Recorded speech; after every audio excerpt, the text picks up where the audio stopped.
Hello, hi, I'm Punita here from Huawei Global Training Center.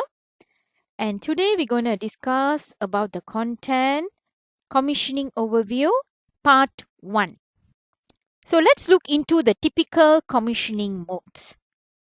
So typical commissioning modes is divided into MAE based commissioning, whereby we will use the OSS client, which is our MAE for the commissioning. And this will be handled by the remote engineer.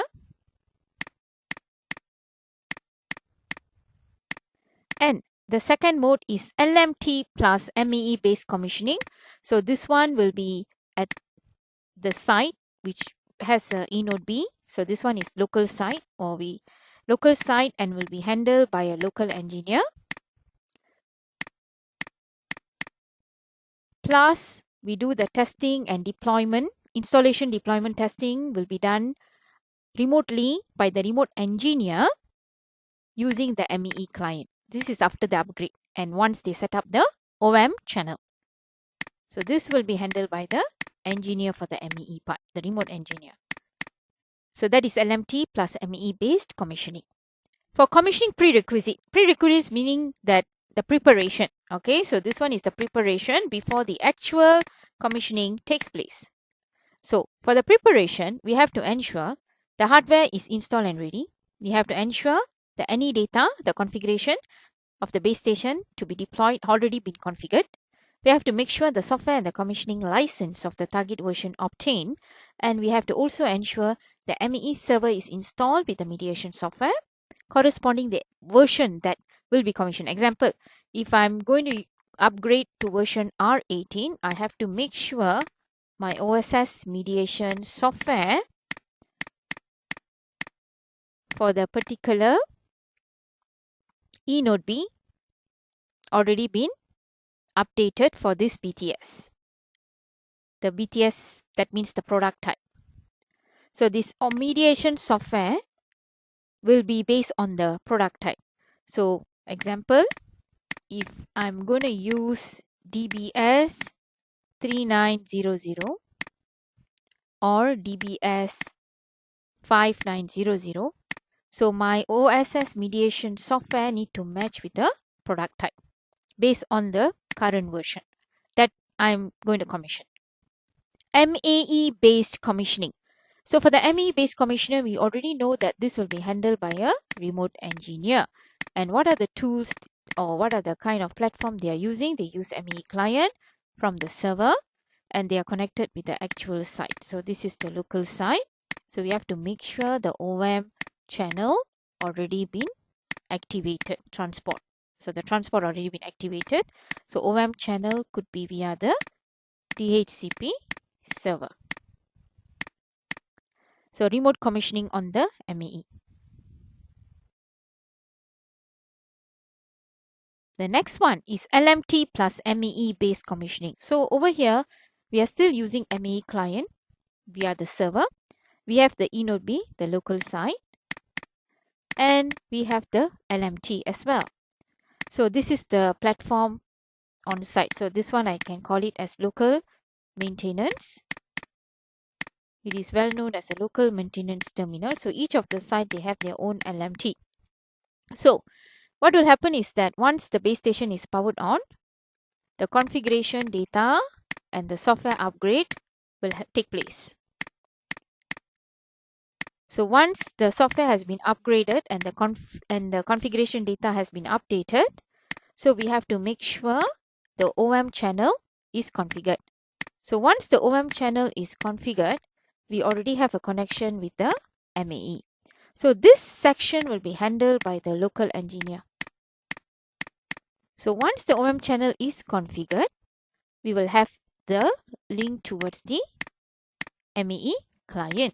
So the remote engineer, on the other hand, so basically he will do the testing. Okay, so this one will be installation and deployment testing to make sure that everything works fine with the actual base station remotely. So this is what happens, and this is why we have LMT plus MEE based commissioning. So most of the errors or alarms can be handled via this method. So let's look into the commissioning mode selection. So since we know there are two types of commissioning mode, okay, so let's look into the first mode, MEE based commissioning. So this is ESN based.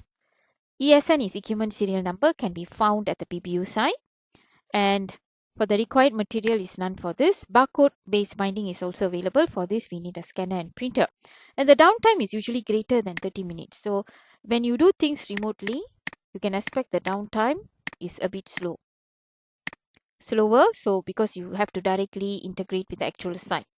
But however, when you use the second method, LMT plus MEE based, you don't need any ESN information. You just need a laptop, and the downtime is more shorter because you are collaborating everything on site, but just some testing, you are doing it remotely with a remote engineer. So this second method is much more faster. So let's look into the commissioning mode selection and what are the policy. So check the transport networking and requirements for the downtime. Check whether the transport network supports the OM channel automatic discovery. So this is related to the OM channel, and you have to take note of your DHCP switch. So we have to make sure that the DHCP switch enable all the time, unless when you're doing commissioning, because during commissioning you have to disable it so that it will not interrupt the transport service. So you can list the DHCP switch. So this one you can use the MML command to ensure that whether it's enabled or disabled. So this is the automatic recovery method that will have when the switch is enabled, it will automatically recover the OM channel. So auto recovery. If the LMT has no, if the OM channel has no auto recovery, the LMT plus MEE based commissioning has to be done. So we have to collaborate with the local site, local engineers, and with the remote engineers in the remote site. So if we also need to check if, let's say, it's an automatic discovery method, check whether the downtime exceeds 30 minutes. If yes, you have to use MEE based commissioning. So there are two types of scenario that we are using here, but we have to analyze the policies first. First, we have to check whether there is a transport or not, and whether there is a downtime, then whether there is a auto discovery. So if there is no auto discovery, then we have to choose the LMT plus MEE based. So if there is a auto discovery, we have to check the downtime exit period. So if yes, we have to use the MEE based commissioning. So if the downtime does not exceed 30 minutes, but we already have the automatic discovery, we can still use the LMT based commissioning. So it depends on the downtime, because our target now, the downtime must be shorter. So you have to decide if the downtime, definitely we will prefer the downtime to be shorter. So if downtime is shorter, definitely the best solution or the best method can be used is LMT and MEE. But in some cases, if the downtime is exceeding 30 minutes, even though it's auto discovery, we have to go for MEE based commissioning. So Q&A session. True and false. So let's look at the first question. The preparations for the base station commissioning only includes the steps of the hardware installation and any data configuration. So is this statement true or false? It's false, because we have more methods besides these two. The second question. In the case of emergency downtime, the LMT plus ME based commissioning are recommended. Yes, this is true because the downtime is shorter. So let's go through the summary of this section. Commissioning overview. In this topic, we have discussed about eNote B commissioning methods and parameters. We also have discussed about MEE based commissioning. We have discussed about LMT plus MEE based commissioning, and we also discussed about commissioning mode selection. Hope you enjoyed the session. Thank you. That's all from me. Bye.